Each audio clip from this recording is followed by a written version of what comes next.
Assalamualaikum warahmatullahi wabarakatuh.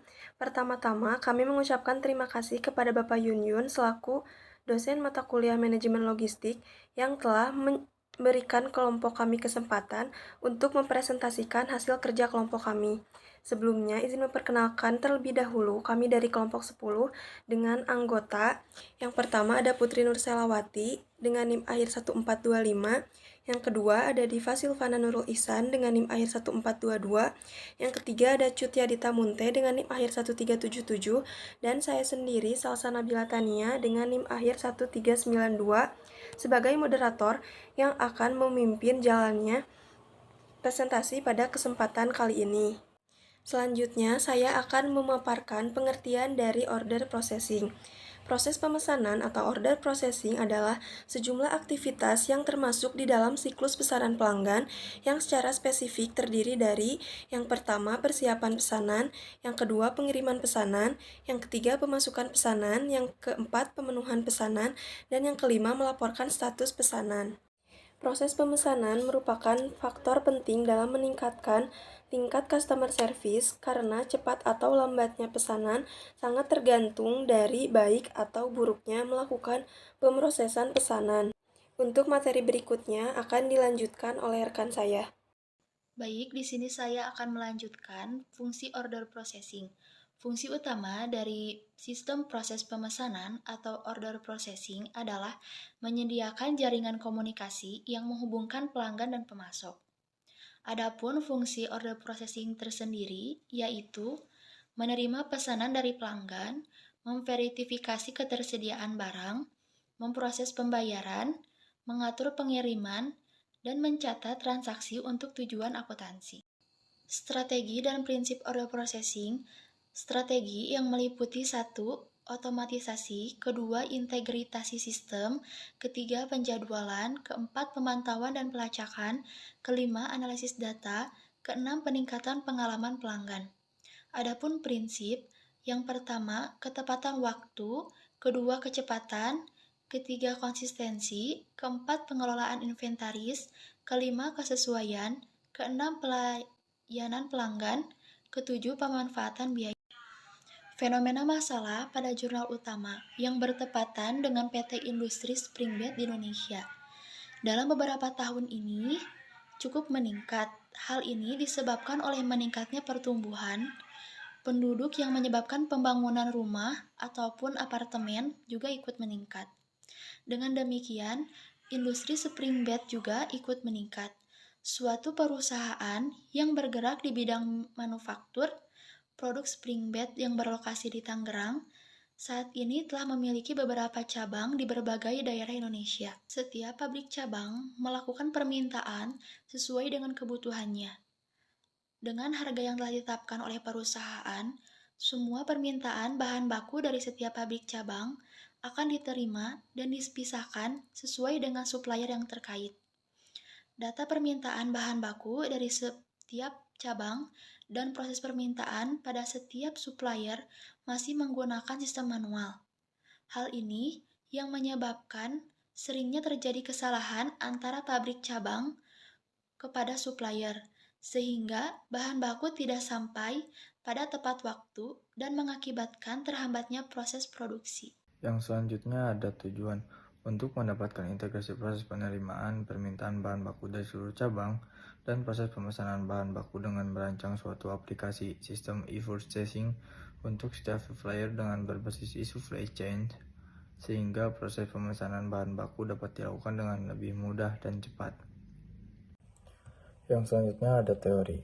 E-supply chain management merupakan konsep penerapan manajemen rantai pasok pada perusahaan dengan menggunakan internet, sehingga aliran keunggulan antar jaringan kelompok perusahaan pun akan muncul. Sebab pengembangan kinerja yang dilakukan tidak hanya pada suatu perusahaan saja, melainkan seluruh rantai jaringan distribusi dari suatu produk menjadi kunci pengembangan yang mampu disimpulkan bahwa supply chain management merupakan sebuah taktik dan strategi yang diterapkan dalam teknologi internet sebagai channel system yang menghubungkan semua organisasi yang terlibat dalam supply chains untuk meningkatkan pelayanan atau memberikan manfaat pada customer. Yang selanjutnya ada metode penelitian perancangan. Dalam penelitian ini kita bisa melakukan pertama, menganalisa proses pemesanan bahan baku yang terjadi saat ini. Yang kedua, pengumpulan data-data dari seluruh departemen terkait yang berkaitan dengan proses pemesanan bahan baku. Yang ketiga, melakukan analisa yang akan digunakan untuk menentukan rancangan dari desain sistem pemesanan bahan baku terintegrasi yang akan dibangun. Yang keempat, sebelum merancang sistem integrasi, dilakukan identifikasi faktor dari penyebab kesalahan pemesanan bahan baku yang selama ini terjadi. Yang kelima, merancang perbaikan sistem dengan kondisi sesuai di lapangan, maka akan didapatkan akar dari permasalahan pada pemesanan bahan baku. Yang keenam, akan dirancang sistem e-purchasing dengan pendekatan konsep value metric yang terdiri dari tahapan gathering, organizing, selecting, synthesizing, dan distributing. Oke, untuk slide selanjutnya ada sampel dan populasi. Di sini penelitian dilakukan dengan melakukan pengamatan secara langsung di PT Anugrah Karya Alsindo.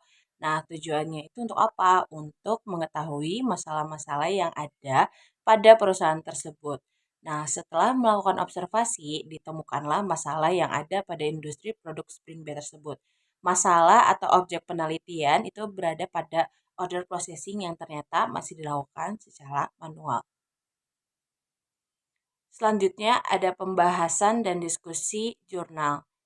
Proses pemesanan bahan baku di PT Anugrah Karya Arsindo ini masih digunakan proses pemesanan secara manual, baik di pabrik cabang untuk melakukan order bahan baku pada PT Anugrah Karya Arsindo maupun pemesanan pada suppliernya. Departemen yang terlibat dalam proses pemesanan bahan baku ini ada 5. Yang pertama itu ada Departemen Purchasing cabang, ada Departemen Purchasing AKA, yang ketiga ada Departemen Admin Stok, yang keempat ada Departemen Gudang Saham Bahan Baku, yang kelima ada Departemen Gudang Bahan Baku cabangnya. Nah, untuk jurnal pembandingnya kita ada 8 jurnal. Yang pertama itu ada jurnal Sistem Informasi Pemesanan Etiket Kapal Laut pada PT Bandar Bakau Jaya pada tahun 2018. Yang kedua ada Sistem Informasi Penunjang Proses Pemesanan dan Desain Kue pada Toko Kue Artisan Online berbasis web pada 2019 oleh Arnold Arbowo. Yang ketiga itu ada analisis dan perancangan sistem informasi pemesanan barang studi kasus pada PT Trivia Nusantara pada tahun 2018. Selanjutnya ada perancangan sistem informasi pemesanan jasa vendor pada The Planner Jambi berbasis web pada tahun 2018. Yang selanjutnya ada implementasi sistem informasi pemesanan jasa pengiriman barang kargo pada PT Suksema Abadi Logistik dengan model waterfall pada tahun 2019. Yang selanjutnya ada value stream analysis in military logistics, the improvement in order processing procedure pada tahun 2019 oleh Raquel Acedo dan Orchid. Selanjutnya ada jurnal internasional lainnya dengan judul Utilization of Order Processing Technology for Logistic Process Improvement in Nigerian Construction. Selanjutnya, di sini ada kesimpulan, proses pemesanan pada jurnal yang kami bahas adalah menekankan pada pengembangan sistem baru yang dapat memudahkan dan juga mempercepat proses pemesanan. Proses yang tadinya manual kini akan dikembangkan menjadi berbasis web dengan menggunakan metode dan juga pendekatan yang berbeda. Pengembangan sistem ini diharapkan segera terrealisasi karena dengan sistem yang ini, proses pemesanan akan jadi lebih cepat dan juga lebih tepat dalam penginputan data yang akan berdampak pula pada kepuasan pelanggan dalam membeli suatu produk. Baik, mungkin cukup sekian presentasi yang dapat kami sampaikan. Untuk kurang dan lebihnya, kami mohon maaf. Atas perhatiannya, kami ucapkan terima kasih.